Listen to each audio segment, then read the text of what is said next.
journey, day 10, and noble silence break hui. Hello everyone and welcome back to the last episode of my Vipassana journey, and today I will be sharing all the experiences and key takeaways that I took from my Vipassana journey.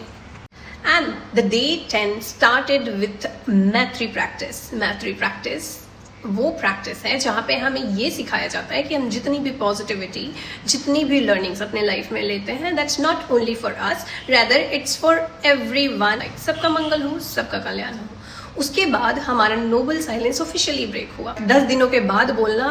Initially तो मैं बोल नहीं पा रही थी, मुझे समझ नहीं आ रहा था कि मैं कैसे बोलूँ, और मैं सिर्फ हंस रही थी, स्माइल कर रही थी. बट धीरे धीरे वर्ड्स आए, धीरे धीरे we started talking with each other. और बातचीत करते करते मुझे ये पता चला कि वहाँ पे कुछ औरतें थीं जिन्होंने विपश्यना बहुत बार कर लिया है. लाइक एक तो लेडी ऐसी थी जिन्होंने 7 टाइम्स विपश्यना किया हुआ है.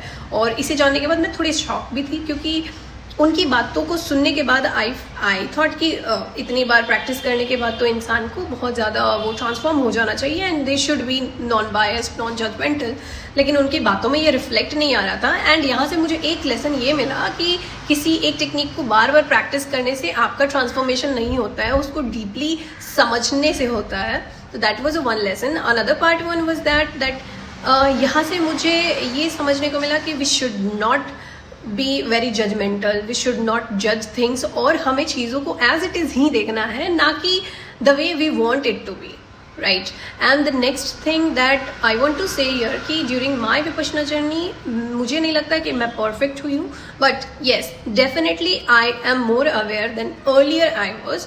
एंड आई बिलीव कि that is the only thing for a certain transformation journey.